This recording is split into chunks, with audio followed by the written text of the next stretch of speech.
Hi friends, welcome to my creation channel. ఈరోజు అయితే మనము వాహన మిత్ర పథకం గురించి తెలుసుకుందాం. ఈ పథకం కింద ఆటో ట్యాక్సీ డ్రైవర్లకైతే ప్రతి ఒక్కరికి 15,000 రూపాయలు నేరుగా తమ అకౌంట్లో అయితే జమ కావడం జరుగుతుంది. ఈ పథకం కింద ఎవరెవరు అర్హులు, వారికి కావాల్సిన డాక్యుమెంట్ ఏంటి, ఏ రోజున అప్లై చేసుకోవాలి, ఎక్కడ అప్లై చేసుకోవాలి అనేది క్లియర్గా తెలుసుకుందాం. ముందుగా మన ఛానల్ని ఎవరైనా సబ్స్క్రైబ్ చేసుకోకుంటే సబ్స్క్రైబ్ చేసుకోండి, అలాగే లైక్ చేయండి, షేర్ చేయండి. మొదటిగా ఈ వాహన పథకం కింద టోటల్గా 2,90,000 కుటుంబాలు అయితే బెనిఫిట్ కావడం జరుగుతుంది. ఇది మెయిన్గా ఆటో, ట్యాక్సీ, క్యాబ్ డ్రైవర్లకైతే ఈ పథకం అనేది వర్తిస్తుంది. సో ఫ్రెండ్స్, ఇంకా ఎవరైనా ఈ పథకానికి అర్హులై ఉండి అప్లై చేసుకోకపోతే గ్రామ వార్డు సచివాలయానికి వెళ్ళి అక్కడ వెల్ఫేర్ అధికారిని సంప్రదించినట్లయితే దానికి కావాల్సిన డాక్యుమెంట్ అయితే మీకు తెలపడం జరుగుతుంది.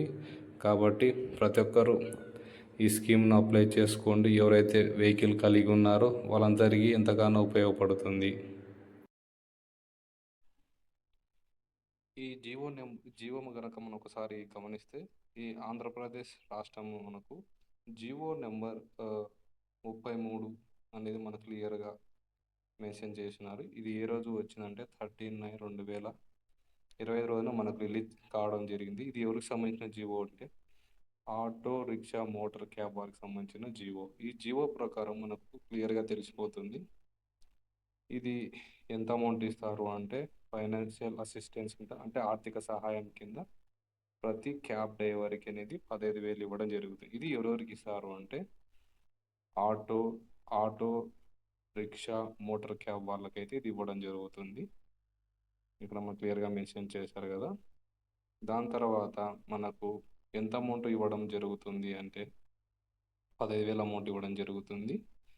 ఇక్కడ మనకు గవర్నమెంట్ అనేది మనకు కొన్ని గైడ్లైన్స్ అయితే ఇవ్వడం జరిగింది.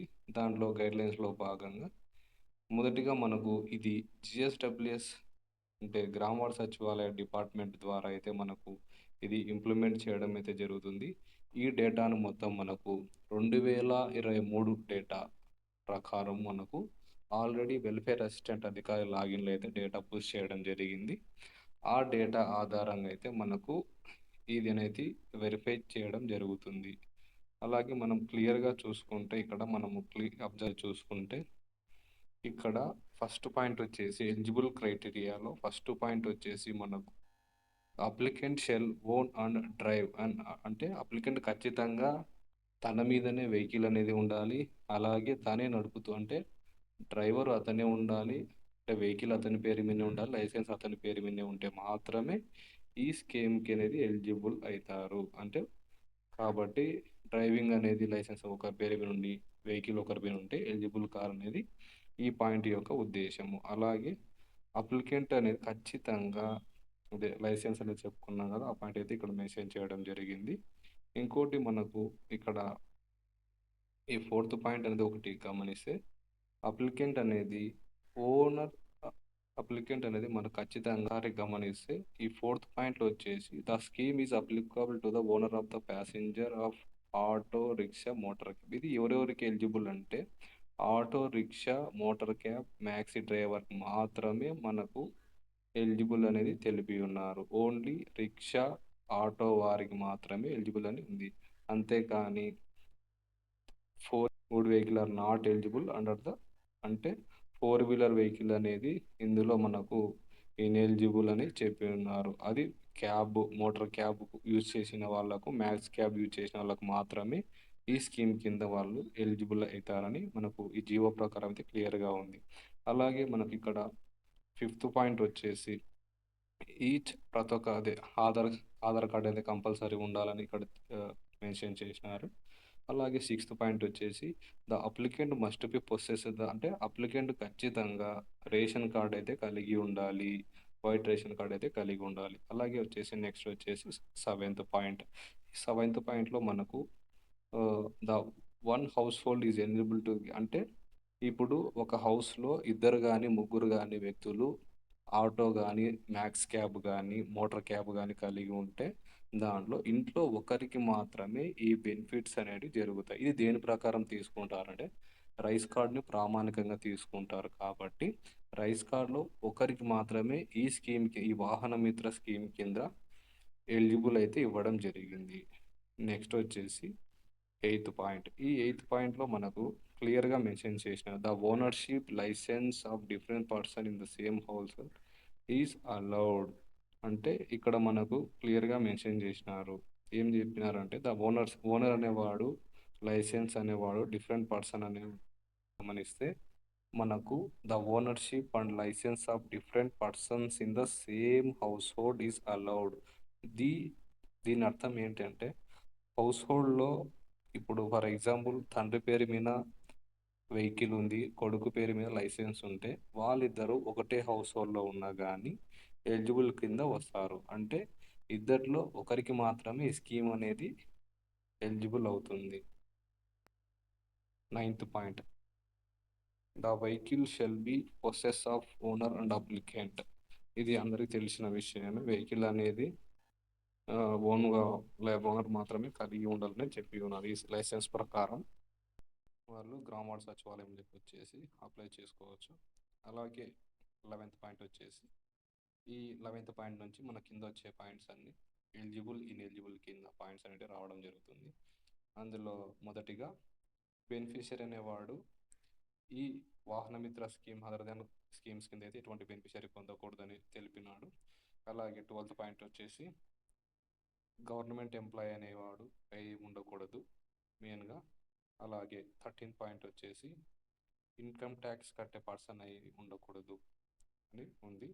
అలాగే మనకు 14 పాయింట్ వచ్చేసి హౌస్‌హోల్డ్‌లో మన ఎలక్ట్రిసిటీ కన్జంప్షన్ అనేది మోర్ దెన్ 300 యూనిట్స్. అది ఎలా 12 నెలలకోసారి యావరేజ్ క్యాలిక్యులేట్ చేస్తే 300 యూనిట్స్ కన్నా బిలో ఉన్న వారికి మాత్రమే ఈ స్కీమ్‌కి ఎలిజిబుల్ అవుతారు.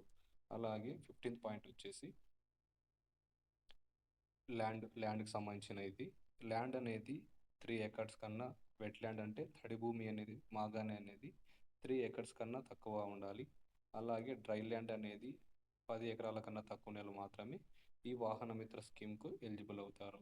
అలాగే ఈ 16థ్ పాయింట్ వచ్చేసి మున్సిపల్ ఏరియాలో మోర్ దాన్ 100 స్క్వేర్ ఫీట్స్ కన్నా ఎవరికైతే ప్రాపర్టీ కలిగి ఉంటారో వాళ్ళు ఈ స్కీమ్ కింద ఇనెలిజిబుల్. అలాగే వెహికల్ మీద ఎటువంటి చలాన్ అనేది పెండింగ్ ఉండకూడదు. నెక్స్ట్ వచ్చేసి ఈ వెహికల్ అనేది ఎటువంటి ఆర్గనైజేషన్కి అనేది అంటే కొంతమంది పెడతారు కదా, అంటే దానికి కూడా ఉండకూడదు. సో ఇవన్నీ ఎలిజిబుల్, ఇనెలిజిబుల్. మనం గమనిస్తే ఈ ప్రాసెస్ ఏ విధంగా జరుగుతుందని చూసుకుంటే మనకు ఆల్రెడీ చెప్పిన విధంగా ఈ డేటా అనేది వెల్ఫేర్ అసిస్టెంట్ లాగిన్ అయితే పుష్ చేయడం జరిగింది. మన గవర్నమెంట్ ఏ డేటా తీసుకున్నారు అంటే డ్యూరింగ్ ద ఫైనాన్షియల్ అసిస్టెంట్ అంటే 2023-24 ఉన్న డేటాను వెల్ఫేర్ అసిస్టెంట్ లాగిన్ అనేది పుష్ చేయడం జరిగింది. అలాగే మనకు ఈ ఇది స్కీమ్ అనేది 15వ తేదీ నుంచి మనకు వెరిఫికేషన్ ప్రాసెసింగ్ అనేది అయితే స్టార్ట్ కావడం జరుగుతుంది. 15/9/2020 తేదీన ఈ వెరిఫికేషన్ ప్రాసెస్ అనేది వెల్ఫేర్ అధికారి లాగిన్లో ప్రాసెసింగ్ అనేది కావడం జరుగుతుంది. నెక్స్ట్ వచ్చేసి ఈ ఆన్లైన్ అప్లికేషన్ అంటే ఇంకా న్యూ బెనిఫిషరీస్ ఎవరైతే ఉన్నారో అలా న్యూ అప్లికేషన్ సబ్మిషన్ అనేది 17వ తేదీ మనకు సబ్మిట్ కావడం జరుగుతుంది. సో 17వ తేదీ అనేది మనకు ఈ స్కీమ్కి ఎవరైనా కొత్త బెనిఫిషరీస్ ఉంటే వాళ్ళకి ఇది అప్లై చేసుకొని కావడం అయితే జరుగుతుంది. నెక్స్ట్ వచ్చేసి ఇది అప్ టు ఎంతవరకు అంటే 19వ తేదీ వరకు, అంటే ఓన్లీ 3 డేస్ మాత్రమే మనకు అప్లై చేసుకోవడానికి టైం ఇచ్చారు వెరిఫికేషన్. అలాగే ఓల్డ్ వాళ్ళకు, కొత్త వాళ్ళకు 19వ తేదీ వరకు అనేది చివరి డెడ్ లైన్, అందరూ గుర్తుంచుకోండి.